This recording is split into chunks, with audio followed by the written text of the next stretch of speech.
يا أيها الذين آمنوا اركعوا واسجدوا واعبدوا ربكم وافعلوا الخير لعلكم تفلحون. يا صباح الخير على احلى اخوات في الدنيا، ازيكم عاملين ايه؟ يا رب تكونوا بخير. وحشتوني جدا من الفيديو اللي فات.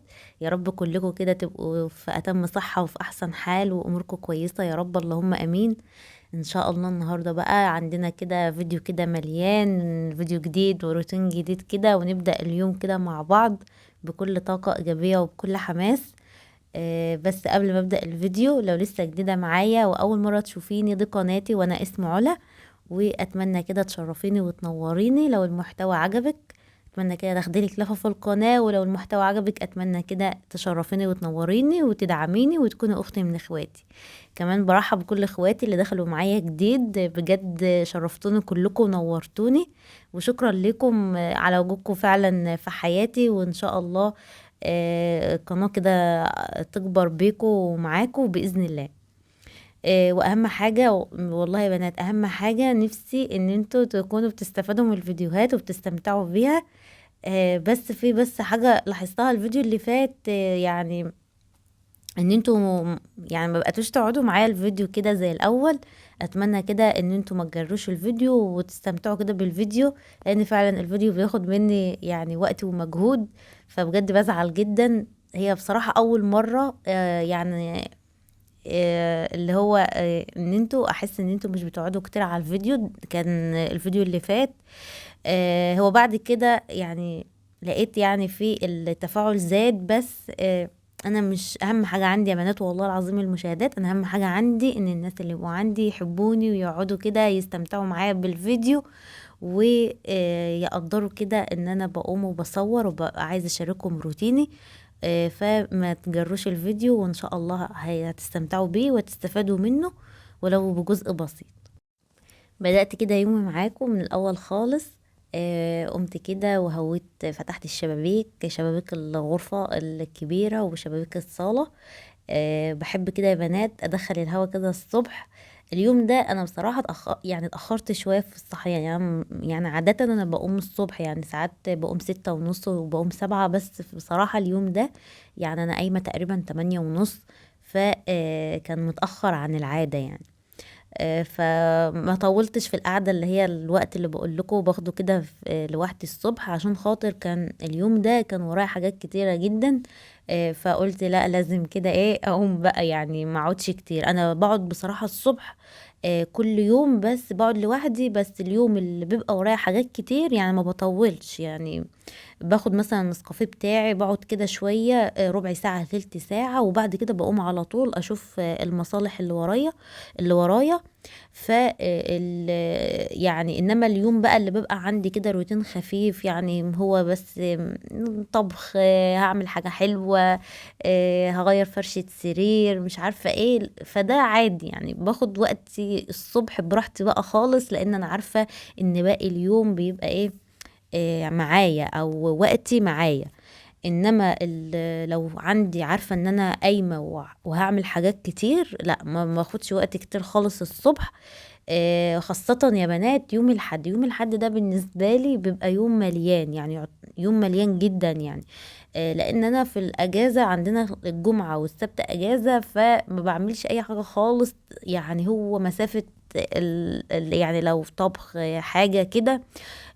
فاليومين دول انا مش بعمل فيهم اي حاجه خالص.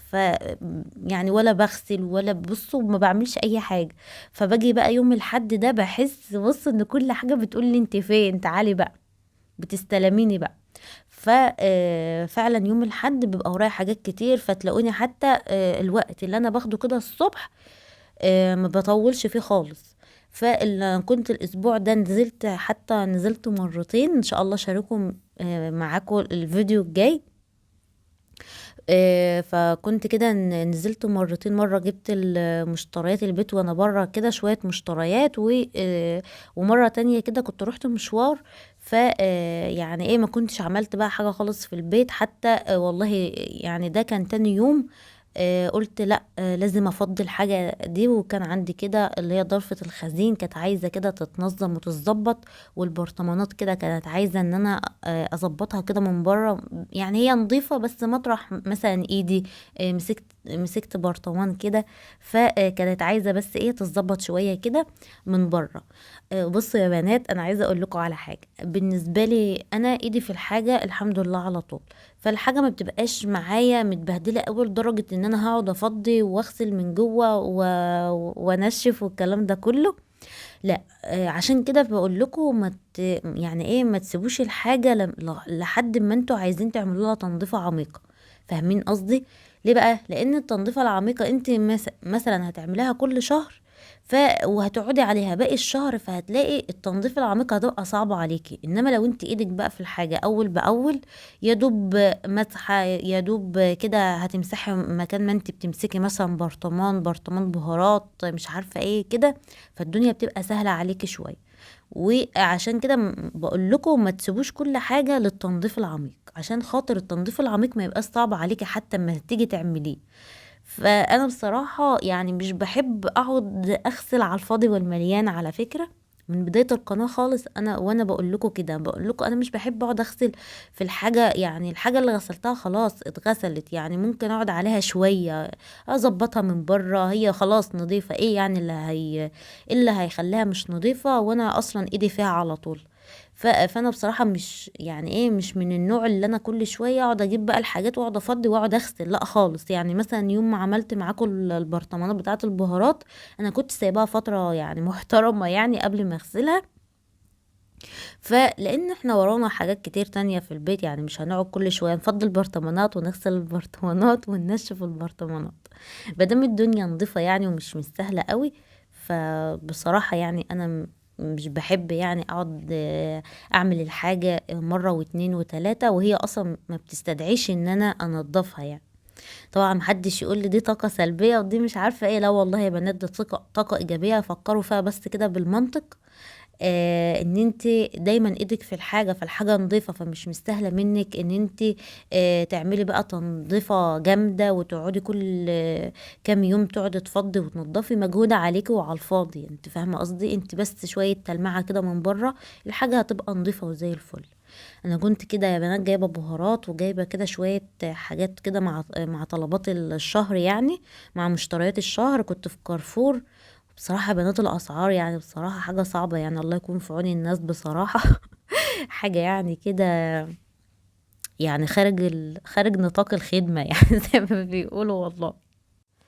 بصراحة يا بنات، يعني ايه الفقرة اللي هي بتاعة المشتريات بتاعة البيت بتاعة الشهر دي، يعني ايه، مش عايزة اقول ان انا ما بقيتش حابة ان انا اعملها، لا والله خالص، يعني مش كده.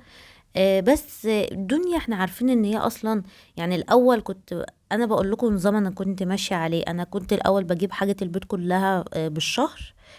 انما بعد كده حتى تقريبا من شهرين، قلت من شهرين تقريبا، اللي متابعيني يعني عارفين ان انا كنت بنزل اجيب الحاجه مرتين، يعني كل اسبوعين مثلا، كل 15 يوم بنزل اجيب. وكان فعلا كنت بلاقي الاسعار حلوه وكنت بلاقي عروض. انما حاليا يعني انا هشارك معاكم ايه، يعني ما هي كده كده معروف اصلا ان الدنيا غالية جدا جدا. مش عايزة اقول لكم يعني، والله العظيم الحاجة اللي كنت بتجيبيها مثلا ب10 بقت الوقت ب50 يعني. بصوا الاسعار كده ايه طارت كده. فانا الفقره دي حاساها ما بقاش ليها لازمه يعني. اصل انا هاجي اقول لك مثلا انا جبت ده من كارفور بكذا، ما انت برضه هتجيبيه من جنبك ممكن هتجيبيه اصلا بارخص او باغلى. الاسعار ما بقتش متظبطه، فانت كده كده مش هتستفادي من الفقره دي بحاجه. فانا بصراحه حسيت ان هي ملهاش لازمه. انا ممكن افيدك ان انا اعمل معاكي وصفة يعني اقتصادية، وصفة تكفي عيلة كبيرة كده. ده اللي انا شايفاه وجه استفادة يعني ممكن اقدمها لك. انما ان انا المشتريات وكده واقول لك مثلا ان انا مثلا جايبه دي بكذا ودي بكذا ودي بكذا، ما هي خلاص الدنيا اصلا بايظه بره. يعني الدنيا في الاسعار بقت ايه مختلفه جدا عن زمان. فانا حسيت يا بنات انه ملوش لازمه خالص الفقره دي، مراعاة للدنيا ومراعاة لظروف الناس ومراعاة لحاجات كتير. فبصراحة حسيت ان انا يعني الفقرة دي يعني لو ضفتها في الفيديو هتاخد وقت على الفاضي، انت مش هتستفادي منها بحاجة. يعني عروض كارفور موجودة في اي مكان، ف والاسعار اصلا يعني في كل مكان اصلا بايظة. حتى الرز على فكرة، وانا هناك يعني أنا مش لاقي عروض حلوة اقولها لكم ان انتوا ممكن تلحقوها هناك. بصراحة ما فيش هناك عروض، يعني الدنيا بايظة، الدنيا غالية يعني. حتى الرز هناك لكل فرد كيسين بس، تاخد 2 كيلو بس، فاهميني؟ فقلت بصراحة يعني فقرة المشتريات دي تستفادوا بقى بوصفة احسن، يعني اديكم فكرة مثلا وصفة اقتصادية تستفادوا بيها احسن ان انا اعرض مشتريات. ويعني ويا عالم يعني كلنا يعني زي بعض، وكلنا في الدنيا والغلا، وكلنا بنعاني وكل حاجة. بس يعني انا حسيت بصراحة يا بنات ان الفقرة دي ملهاش لازمة خالص. وانا ان شاء الله اعوضها لكم يعني مثلا بوصفة مثلا هتلاقيها اقتصادية. انا على فكرة بعمل وصفات اقتصادية كتيرة جدا وحلوة جدا، وان شاء الله الفترة الجاية بكل فيديو هنشارك مع بعض، سواء بقى حلو وحادق. انا بصراحة شايفة يعني وجه الاستفادة في حاجة زي كده، مش ان انا اعرض المشتريات. ما انت بتشتري رز، وبتشتري مكرونة، وبتشتري زيت، وبتشتري حلويات، يعني كل واحد بيشتري في بيته يعني، فاهميني؟ يا رب تكونوا يعني ايه فهمتوني، لان انا عارفة ان في ناس كتير كانوا بيحبوا الفقرة دي، سواء على قناتي او قنوات تانية. بس بصراحة يعني انا من يوم ما بدأت القناة انا بشوف القنوات بتعمل كده، فانا بصراحة يعني كنت جديدة في الحوار، فبعمل يعني زيهم، يعني تفهميني؟ يعني كنت مفكرة ان الفقرة دي اساسية، يعني كل شهر لازم نعمل فيديو. بس حسيت كده ما يعني ما بقيت من زمان على اليوتيوب وكده، فحسيت ليه لا ان احنا يعني الفقرة دي انا حاساها ملهاش اي لازمة في اي لازمة. وممكن نعوض يعني المتابعين بوصفات تستفاد بها اكتر. هديكي فكرة اقتصادية، ان انت يعني تعملي حاجة كويسة في البيت وبأقل الإمكانيات، انت كده تبقي استفدتي فعلا. انت مش هتستفادي ما تشوفي شخص تاني عمال يقولك انا اشتريت كذا واشتريت كذا واشتريت كذا. فاهمين قصدي؟ مش زي الاجهزه، هو بالعكس يا بنات. في الاجهزه لو انا اشتريت جهاز ويعني وجربته وكده وحسيت ان هو كويس، ممكن اطلع اقول لك انا اشتريت كذا وهو حلو فعلا وهتستفادي منه. انما حوار المشتريات اللي هي الغذائيه او حاجه البيت دي، يعني انا حاسه ان هي بصراحه ملهاش اي لازمه في اي لازمه يعني. مش عارفه يا بنات انتوا متفقين معايا في النقطه دي ولا لا؟ بس بجد يعني فكروا فيها كده، يعني بعقلكم يعني هتلاقوا فعلا يعني احنا بنستفاد ايه من فقرة زي كده. انما انت ممكن تستفادي بفقرة طبخ، وصفة مثلا تاخدي فكرة، ممكن فكرة جديدة تعمليها هتوفر معاكي. يعني مثلا زي كفتة مثلا البرغل ده، زي مثلا لو عملت معاكي كفتة البرغل، يعني دي وصفة حلوة قوي على فكرة، مش بتستهلك لحمة كتير. يعني البرغل بيديلك يعني كمية كويسة، وينفع ان هي تتخزن. في وصفات كتيرة جدا يعني فيها توفير. فان شاء الله نستفاد بيها. الفكرة مثلا اللي انا قلتها لكم ان انتوا وانتوا بتعينوا اللحمة المفرومة مثلا يبقوا كده، سيبوا حاجتين يعني حوالي مثلا يا بنات 3 معالق كبار كده لحمة مفرومة، تحطوهم في كل كيس. دول هي يعني ممكن تستفيدوا بهم مثلا في يوم كده مع مكرونة. يعني بدل يعني تعملها مع مكرونة بدل ما تسلقوا بيض، والبيضة بكذا. انتوا فاهمين قصدي؟ يعني حاجات زي كده يعني. طبعا اللحمه المفرومه برضو غاليه، بس ان انت هتستهلكي مش هتستهلكي الكيلو يعني، لا ده انت هتستهلكي حاجه بسيطه هتعملها كده، هتدي تيست حلو في المكرونه. مش هتبقي محتاجه حتى ان انت تسلقي جنبها بيض، ده اللي انا اقصده يعني. كمان مثلا هتعملي جلاش بالجبنة، ممكن مثلا حتة لحمة كده هتعملها تعصجيها وهتعملها جنبها. يعني بصوا أفكار كتير هنشاركها مع بعض إن شاء الله الفترة الجاية. فهي دي بس كانت وجهة نظر يا بنات، أتمنى إن انتوا تكونوا يعني فهمتوني، لأن أنا تقريبا من الشهر اللي فات والشهر ده ما شاركتش معاكم يعني حاجة أنا عارفة إن ما شاركتش معاكم، مع إن أنا من يوم ما فتحت القناة كنت بشارك كل شهر. بس كنت عايزة اوضح لكم بس وجهة نظري، ويا رب تكون وصلت لكم يعني. تعالوا بقى نرجع للروتين. بصوا انا عملت بقى حاجات كتير واحنا قاعدين نتكلم كده. انا كنت طبعا خلصت ضلفة المطبخ الحمد لله، والدنيا بقت نظيفة وزي الفل. دخلت بقى بعد ما خلصت كده، كانوا بقى اولادي صحوا ففطرتهم وكده. ببقى يا بنات اقعدهم في البلكونة كده يفطروا، وادخل انا بقى الغرفة، ما يعني اقول لهم اقعدوا هناك لحد ما انا اخلص الغرفة. خلصت الغرفة هما بيجوا بقى خلاص. فعشان خاطر ان انا وانت بتنضفي والولاد كده حواليكي يعني في نفس المكان، بتحسي كده ان انت متعصبة، مش عارفة انا بحس كده يعني. وعشان كمان يعني اكون بعمل براحتي واعمل الحاجة كده برواق، يعني واعملها كويس.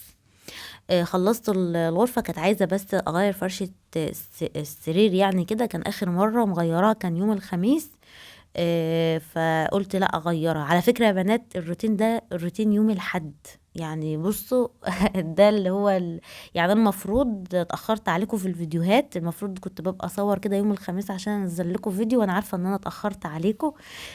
فقلت لا انا اصور الحد والله وانزل لكم ان شاء الله الفيديو. فده كان الروتين بتاع الحد. فطبعا كده زي ما انتوا شايفين انا كنت خلصت الغرفة بتاعة الولاد، ورحت بقى كنست الشقة كلها، والحمد لله الدنيا بقت نظيفة. وقفلت بقى الشبابيك عشان خاطر التراب برضو، مع الهواء الكتير التراب بيدخل كتير. فقلت لا كده كفاية قوي، والحمد لله الدنيا اتهوت والشقة بقت كويسة والدنيا اتظبطت.